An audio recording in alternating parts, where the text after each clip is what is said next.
Good evening, and welcome back to the Pastor Study.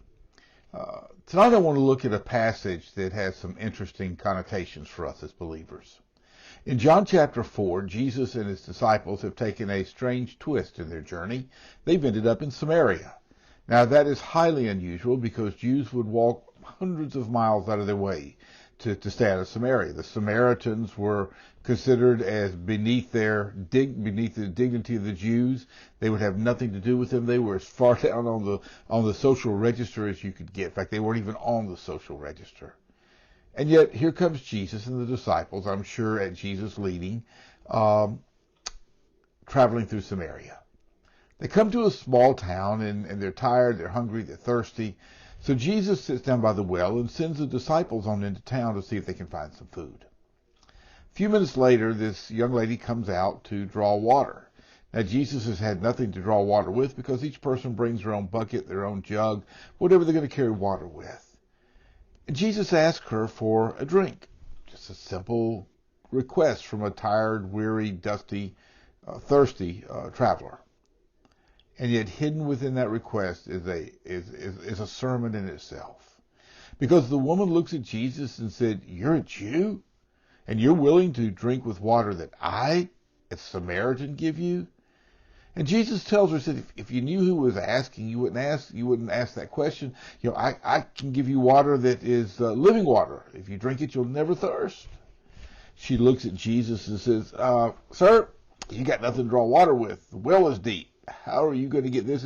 And by the way, what's this living water stuff? Jacob gave us this well. You can't have anything better than that. This is a special well." And this is where the conversation gets a bit interesting. Because Jesus looks at her and says, "Well, we'll have this discussion, but why don't you go get your husband first?" She kind of steps back a bit, I would imagine, and says, "Sir, I have no husband." And then Jesus nails it. He says, "Of course, you're right, you don't have a husband. In fact, you're on your fifth relationship." And talks about the fact that none of them were godly relationships. Then they begin to talk about worship. And she looks at him and says, "We're different.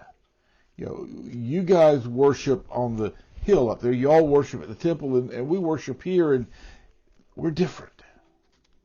And that's when Jesus speaks to her and says, "Woman," I'm in John chapter 4, verse 21, "believe me, the hour is coming when neither on this mountain nor in Jerusalem will you worship the Father. You worship what you don't know. We worship what we do know. For salvation does come from the Jews. But the hour is coming, and it has now come, when the true worshipers will worship the Father in spirit and in truth. For the Father is seeking such to worship him. God is spirit. Those who worship him must worship him in spirit and in truth." If we'll be real about it, we'll be honest, we often seem to think of us down here and God way up there in the heavens, sitting upon his throne, and there's a big gulf, a long distance between us. Now, I know we're to have a relationship with Jesus, and the Holy Spirit gives us that, and we're called to relationship with the Father. But if we're real about it, sometimes we feel this huge gulf. He's up there, and we're down here. The reality, he's always near us. As Spirit, he's wherever we are. In Psalm the 90th Psalm, Moses says, "You have been our dwelling, our home," he says, "from the very beginning."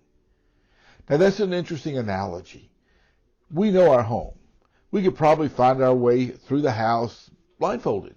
We know where each room is. We know where things are in the room. We know where the bathroom is, the kitchen is. Do you begin to see the familiarity that Moses introduces here?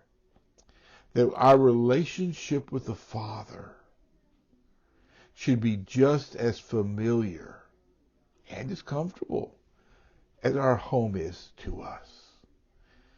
Perhaps you've felt this sense of relief when you've been on the road for a while. You've been on a trip maybe, and you come home and you just kind of drop your suitcases in the floor and whew, we're home. I get to sleep in my own bed at night. If I want to get up in the middle of the night and make a snack, I've got the stuff here to do it. A familiarity and a comfortableness. And that's the relationship that Jesus, as he speaks about the fact that the Father is Spirit and truth, and he seeks those to worship him in the same way, that's kind of the relationship that Jesus is talking about. That sense of familiarity. That sense of, I'm home. I'm back in the Lord again. I'm with him again. I'm back worshiping him again. And a sense of almost recognizing the Father outreaching his arms to us and enfolding us. For you know he will someday. One of my favorite quotes comes from the book The Applause of Heaven by Max Lucado. I was doing some research this week and I pulled a Bible off my shelf. I call it the Spirit-Filled Life Bible. And I happened to open it. And in my mother's handwriting, because this was her Bible before she died, and I kept it. She had that same quote. Let me read it to you. Before you know it, your appointed arrival time will come. You'll descend the ramp and enter the city. You'll see the faces that are waiting for you. You'll hear your name spoken by those who love you. And maybe, just maybe, in the back behind the crowds, the one who would rather die than live without you will remove his nail-pierced hands from his heavenly robe and applaud. That is the relationship that the Father desires to have for us. He would rather die in the person of his Son than live without us. That very thought leads us back to John chapter 4. We're to worship in spirit and in truth. The truth, that he loves us, that we love him. The Spirit, well, the Spirit, because he is Spirit, he's with us as we worship. When we worship in the sanctuary on Sunday, he's there. When we worship at home in our study, he's there. If you're worshiping in your car on the way to work or driving to the grocery store, he's there. We just need to recognize it and worship him in his presence. Waiting for and expecting his applause